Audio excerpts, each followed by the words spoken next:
हम देखेंगे पॉलिनेशन के बारे में। In the preceding sections you have learn that the male and female gametes in the flowering plant are produced in the pollen grain and embryo sac. Male और female gametes जो flowering plants के होते हैं वो किस में produce होते हैं? मेल पोलन ग्रेन में और एम्ब्रियो सैक में रिस्पेक्टिवली। जो मेल होता है वो पोलन ग्रेन में और जो फीमेल गैमेट्स होती हैं वो एम्ब्रियो सैक में। As both types of gametes are non motile, ये दोनों ही जो गैमेट्स होते हैं वो नॉन मोटाइल होते हैं। नॉन मोटाइल मतलब वो मूव नहीं कर सकते। As they have to be brought together for fertilisation to occur. अब हमें जो मेल और फीमेल है हमें उससे फ्यूज़ करना होगा। फ्यूज़ करने के लिए उन्हें पास लाना होगा, लेकिन ये तो नॉन मोटाइल है, मतलब ये मूव कर ही नहीं सकते।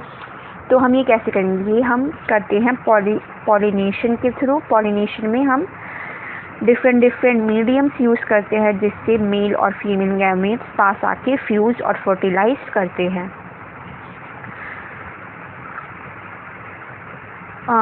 They have to be brought together for fertilization to occur. How this achieved? Pollination is the mechanism to achieve this objective.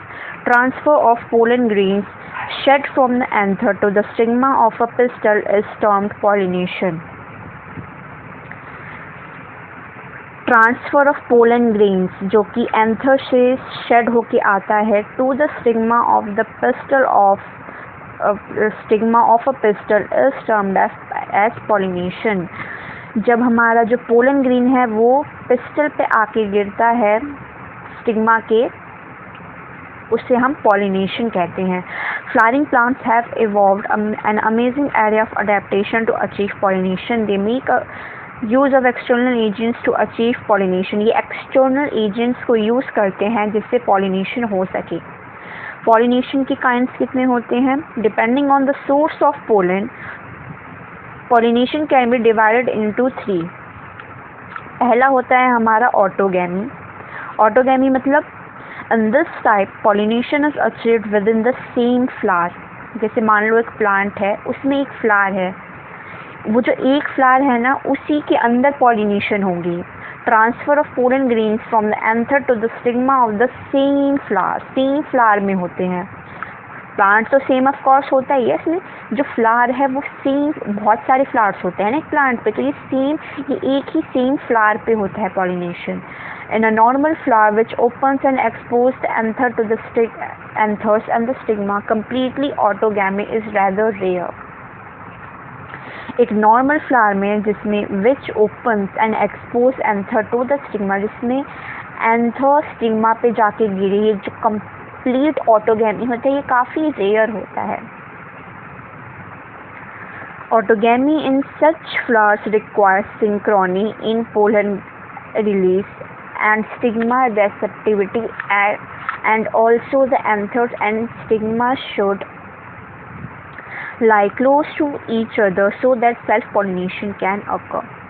मतलब ऑटोगैमी के केस में पोलन्स में और स्टिग्मा में आपसी जो तालमेल है वो बननी चाहिए। जो एंथर और स्टिग्मा है वो एक दूसरे के क्लोज होने चाहिए जिससे कि सेल्फ पॉलिनेशन हो सके। जैसे कुछ प्लांट्स होते हैं जैसे वायला, जिसे कॉमन पेंसी कहते हैं, ऑक्सैलिस और Commelina produce 2 types of flowers. Chrysogamous flowers which are similar to flowers of other species with exposed anther and stigma, and clistogamous flowers which do not open at all. In such flowers, the anther and stigma lie close to each other. When anther is dehiscent, देखो चिज़्मोगैमस में क्या होता है? चिज़्मोगैमस flowers similar होते हैं दूसरे flowers से, flowers which are similar to flowers of other species. ये दूसरे स्पीशीज़ के फ्लावर्स से सिमिलर होते हैं। इसमें जो एंथर होते हैं वो एक्सपोज्ड होते हैं, एंथर्स और स्टिग्मा। और जो क्लिस्टोगेमस फ्लावर होते हैं ये खुलते ही नहीं हैं। In such flowers the anthers and stigma lie close to each other When anther dehiscence in the flower buds, the pollen grains come in contact with the stigma to affect pollination. Thus, the cleistogamous flowers are invariably autogamous, as there is no chance of cross pollination landing on the stigma. जो cleistogamous flower था, जो हमारा खुल ही नहीं रहा था, इसमें क्या होगा, मान लो फ्लावर है, उसमें अंदर ही अंदर वो खुलेगा ही नहीं, तो उसमें चांस बनेगा ही नहीं ना कि कोई कहीं से कोई स्ट्रेंजर पोलन ग्रेन आके गिर गया हमारा स्टिग्मा पे, ऐसा होगा ही नहीं क्योंकि वो तो बंद है। तो इसमें क्या होता है, ऑटोगेमी अच्छे से हो जाती है। क्यों? क्योंकि ये तो खुलता ही नहीं है, तो अपने आप आपस में ही फ्यूज हो जाएंगे, पोलन ग्रेन जाके स्टिग्मा पे गिर जाएगा, क्योंकि इसमें चांस होता ही नहीं कि क्रॉस पॉलिनेशन हो सके, क्रॉस पोलन लैंडिंग हो सके। Cleistogamous flowers produce a short seed set even in the absence of pollinators. Pollinators ना हो तब ये एक a short seed set produce करता है। अब जिटोनोगेमी में क्या होता है, transfer of pollen grain from the anther to the stigma of another flower of the same plant. अब इसमें प्लांट तो सेम ही है, वही प्लांट है, बट इसमें अलग अलग फ्लावर्स हैं। ऑटोगेमी में क्या था, सेम फ्लावर में हो रहा था, इसमें दो अलग अलग फ्लावर हैं, एक फ्लावर के ऊपर से दूसरे फ्लावर पे हमारा पोलन ग्रेन जाएगा। All the geitonogamy functionally cross pollination involving a pollinating agent. अब इसमें पॉलिनेटिंग एजेंट की ज़रूरत पड़ती है। Genetically it is similar to autogamy since the pollen grains come from the same plant. ये जेनेटिकली ऑटोगेमी क्यों है, क्योंकि सेम प्लांट से पोलन ग्रेन आ रहा है ना, ऐसा तो नहीं है कहीं एक दूसरा प्लांट ग्रो रखा है, वहाँ से दूसरे प्लांट से दूसरे प्लांट में हो रहा है, नहीं, ये सेम प्लांट में हो रहा है, तो जेनेटिकली ये सिमिलर है ऑटोगेमी से। ठीक है। अब जीनोगेमी में क्या होता है,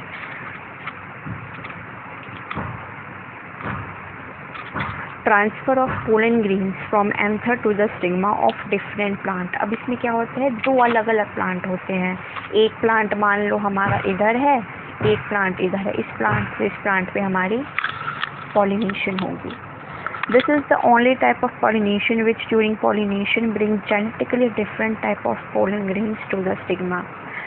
genetically different types of pollen grains का स्टिग्मा, मान लो ये हमारा रोज़ प्लांट था, तो गलती से किसी पॉलिनेटर ने रोज़ प्लांट का लिली पे ला दिया, तो जेनेटिकली डिफरेंट हो जाए। और क्लिस्टोगेमस के केस में ये हमारे ऊपर नहीं हुए, तो सवाल ही नहीं उठता कि कोई स्ट्रेंजर पोलन ग्रेन आके हमारे स्टिग्मा पे लैंड कर जाएगा। ठीक है, ये अंदर में ही अपने पॉलिनेशन कर लेते हैं। अब हम पढ़ेंगे एजेंट्स ऑफ पॉलिनेशन के बारे में। Plants use to abiotic wind और वाटर। एबायोटिक मतलब जो लिविंग्स नहीं है, जो कि है विंड और water. Plants use to abiotic wind and water and one biotic, जो कि एनिमल्स होते हैं, agents to achieve pollination. Majority of plant use biotic agents. जो ज़्यादातर प्लांट्स होते हैं वो बायोटिक यानी कि लिविंग एजेंट्स को यूज़ करते हैं अपने पॉलिनेशन के लिए। Only a small proportion of plants use abiotic agents. काफ़ी कम प्लांट्स ही ऐसे हैं जो एबायोटिक एजेंट्स को यूज़ करते हैं। Pollen grains coming in contact with the stigma is a chance factor in both wind and water pollination. Wind और water pollination के case में अगर पोलन ग्रेन हमारा कॉन्टैक्ट में आ गया स्टिग्मा के, तो एक चांस फैक्टर ही माना जाता है। ओके।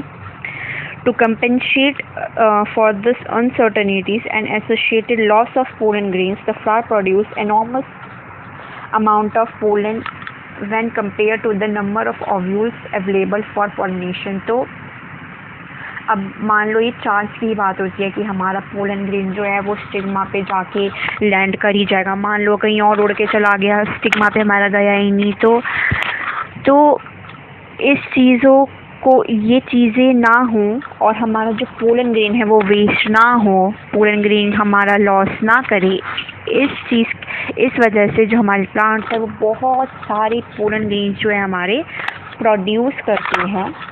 किसके कंपैरिजन में? ओव्यूल्स के कंपैरिजन में। ओव्यूल्स तो हमारे होते हैं कम, ये तो नहीं हमारे लॉस होने वाले ना, लेकिन पोलन ग्रेन्स हमारे लॉस होने के चांसेस ज़्यादा होते हैं, इसीलिए पोलन ग्रेन्स जो होते हैं वो ज़्यादा नंबर में प्रोड्यूस होते हैं। जिससे कि ज़्यादा पोलन ग्रेन्स हो पॉलिनेशन के लिए। अब pollination by wind is common amongst biotic pollination. अब बायोटिक में भी ज़्यादा कॉमन कौन सा है हमारा? विंड पॉलिनेशन की विंड हमारे पोलन ग्रेन को उड़ा के ले जाएगा स्टिग्मा पे लैंड करवाने के लिए। Wind pollination also requires that the pollen grain are light. अब पोलन ग्रेन हल्के वजन का होगा तभी वो उसको उड़ा के ले जाएगा। नॉन स्टिकी होना चाहिए, नहीं तो कहीं भी चिपक गया pollen grain. And they can be transported in wind currents. ठीक है, they often expose well exposed stamens so that the pollens are easily disposed into the wind currents। अब जो स्टेमन्स है हमारे एकदम वेल एक्सपोज होने चाहिए, मतलब फैले से होने चाहिए ताकि जो हमारे पोलन ग्रेन्स है वो ईजिली हमारे स्टिग्मा पे लैंड हो जाए। Disposed into the wind current and large often feathery stigma, जैसे बताया ना पहले से स्टिग्मा होने चाहिए जिससे कि ईजिली हमारे जो पोलन ग्रेन्स हैं उन्हें ट्रैप कर सके। वेल एक्सपोज स्टेमन्स मतलब ये भी थोड़े बड़े होने चाहिए। अब wind pollinated flowers often have a single ovule. अब जो विंड पॉलिनेटर्स जो अडेप्ट करते हैं जो फ्लावर्स, उनमें जनरली हमारा एक ही ओव्यूल होता है। In each ovary an enormous flower packed into an inflorescence। Single ovary होगा, हर एक सिंगल ओव्यूल होगा हर एक ओवरी में, और न्यूमरस फ्लावर्स पैक्ड होंगी into an inflorescence। A familiar example is the corn cob। जो हमारा कॉर्न होता है, जो हम भुट्टा या छल्ली कह लो जो हम खाते हैं, ये एक एग्जाम्पल है इसके। जो आपने देखा होगा जो छिलका होता है ग्रीन जिसको हम छील के खाते हैं उसको क्या कहते हैं हम? Tassels of a corn cob. you see are nothing but the stigma and the style which wave in the wind to trap pollen grains। उसके जो टैसल्स होते हैं वो बड़े बड़े, और आपने नोटिस किया होगा जो ग्रीन पार्ट होता है वो काफ़ी बड़ा होता है और फैला हुआ होता है। क्यों? जिससे कि हमारा पोलन ग्रेन उसमें ट्रैप हो जाए। Wind pollination is quite common in grasses. Important line, जो विंड पॉलिनेशन है वो ग्रासेस में कॉमन होता है। Pollination by water is quite rare. ये काफ़ी रेयर होता है in flowering plants and limited to about 30 genera mostly monocotyledons. ये 30 जेनरा में होता है और उसमें भी मोस्टली मोनोकॉटिलेडोन्स में ही पाया जाता है ये। As against this you would recall that water is a regular mode of transport for male gametes among the lower plant groups such as algae, bryophytes and pteridophytes। As against this, you would recall that water is a regular mode of transport for male gametes। जो male gametes को water हमारा जो transport करता है किसमें? Lower plant groups में, जैसे कि एल्गी, ब्रायोफाइट्स और pteridophytes. It is believed, particularly for some bryophytes and pteridophytes, that their distribution is limited because of need for water। कि जो टेरिडोफाइट्स और ब्रायोफाइट्स हैं इनकी जो डिस्ट्रीब्यूशन है वो लिमिटेड है। क्यों? Because of the need for water for the transportation, क्योंकि उनको वाटर की ज़रूरत पड़ती है ट्रांसपोर्टेशन ऑफ मेल गैमीट्स के लिए और फर्टिलाइजेशन के लिए। अब ये देखो, ये इम्पोर्टेंट है। some examples of water pollinated plants are Vallisneria and Hydrilla, which grow in fresh water, and several marine sea grasses such as Zostera। जो Vallisneria और Hydrilla है हमारा, वो कहाँ ग्रो करता है? फ्रेश वाटर में। And several mean sea grasses, और कुछ सी ग्रासेस जैसे कि जोस्टेरा, ये किसके एग्जाम्पल हैं? ये सब वाटर पॉलिनेटेड प्लांट्स के। Not all aquatic plants use water for pollination. अब ऐसा नहीं है कि जितने भी एक्वेटिक प्लांट्स होंगे वो सारे वाटर पॉलिनेशन ही यूज़ करेंगे, ठीक है? ऐसा कुछ भी नहीं है। In majority of aquatic plants such as water hyacinth and water lily, the flowers emerge above the level of water and are pollinated by insects or winds as most of the land plants। अब ज़्यादातर aquatic plants जैसे कि water hyacinth और water lily, नाम याद रखना, दोनों के नाम वाटर से शुरू हो रहे हैं, वाटर हाइसिंथ और वाटर लिली, ये वाटर यूज़ नहीं करते अपने पॉलिनेशन के लिए। ये क्या यूज़ करते हैं? इंसेक्ट और विंड। कैसे यूज़ करते हैं? देखो, ये क्या करते हैं, जैसे पानी का एक लेवल है जहाँ पे ये पानी के ना ठीक ऊपर अपना फ्लावर इनका ऊपर रहता है, मतलब एयर में, वो पानी में सबमर्ज नहीं होता, पानी में डूबा हुआ नहीं होता वो पार्ट। तो क्या होता है, कोई इंसेक्ट आता है या विंड आता है और उस फ्लावर पे बैठ के और उसको पॉलिनेट कर देता है, ठीक है। The flower emerge above the level of water and are pollinated by insect. देखो, above level of water and are pollinated by insect और वाटर, इंसेक्ट और wind as in most of land plants. जैसे land plants में होता है ना, वैसे। अब वैलिसनेरिया के केस में क्या होता है, देखो, the female flower reach the surface of water bye long stock and the male flower or pollen grain are released onto the surface of water. They are carried passively by water currents. Some of them eventually reach the female flowers and the stigma. Vallisneria के case में क्या होता है, ये जो flower होता है ये ना वाटर के सरफेस पे होगा, ठीक है। अभी मैं डायग्राम दिखाऊंगी, इसमें पीछे है, ये वाटर के सरफेस पे होता है ये फ्लावर। इसमें क्या होता है, किससे होता है ये, लॉन्ग स्टॉक से, लॉन्ग स्टॉक के उससे ये वाटर में की सरफेस पे होता है ये। और जो मेल फ्लावर होते हैं वो अपना पोलन ग्रेन रिलीज करते हैं किसमें, पानी के सरफेस पे। पानी के सरफेस पे तैर के हमारा पोलन ग्रेन आ रहा है, वाटर करंट के हेल्प से वाटर करंट अब हमारे पोलन ग्रेन को ला रहे हैं फीमेल फ्लावर के पास, और फिर बहुत कम ही ऐसा होता है कि हमारा जो पोलन ग्रेन है वो स्टिग्मा पे जाके लैंड कर जाए, ठीक है। In other group of water pollinated plants such as seagrass, female flowers, in other groups of water pollinated plants, जो other group है water pollinated plants के, जैसे कि seagrass, female flowers remain submerged in water and the pollen grains are released inside the water. अब कुछ plants ऐसे हैं जो पानी के अंदर डूबे हुए होते हैं, है ना, तो इस केस में क्या होता है, पोलन ग्रेन्स वाटर के अंदर रिलीज होते हैं। Pollen grains in many such species are long. इस केस में हमारे पोलन ग्रेन्स लॉन्ग होते हैं, रिबन लाइक होते हैं, और उन्हें वाटर की मदद से कैरी किया जाता है। Some of them reach the stigma and achieve pollination. इसमें से कुछ ही ऐसे होते हैं जो स्टिग्मा पे हमारे चले जाए और पॉलिनेशन हो जाए। In most of the water pollinated species pollen grains are protected from wetting by mucilaginous covering. अब ज़्यादातर जो वाटर पॉलिनेटेड स्पीशीज होते हैं, पोलन ग्रेन हमारा गीला ना हो जाए, वेट ना हो जाए, इसके लिए हम उसको किससे कवर होता है, वो हमारा म्यूकिलेजिनस कवरिंग से हमारा वो कवर होता है, जिससे हमारा पोलन ग्रेन वेट ना हो, उसको प्रोटेक्शन मिलती है इस कवरिंग से, ठीक है। Both wind and water pollinated flowers are not very colourful and do not produce nectar. अब जो भी हमारे विंड और वाटर, याद रखना, विंड और वाटर पॉलिनेटेड फ्लावर्स जो होते हैं ये ज़्यादा कलरफुल नहीं होते हैं और ये नेक्टर भी प्रोड्यूस नहीं करते हैं, ठीक है।